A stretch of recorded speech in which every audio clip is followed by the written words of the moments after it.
Пятницю святую все должны молчать о Христовых муках, крестных размышлять, о Христовых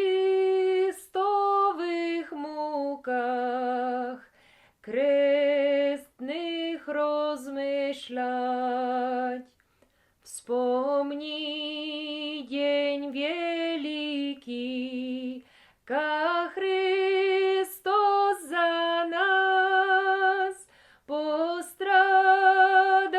и умер в страшный крестный час. Пострадав и умер в страшный крестный час.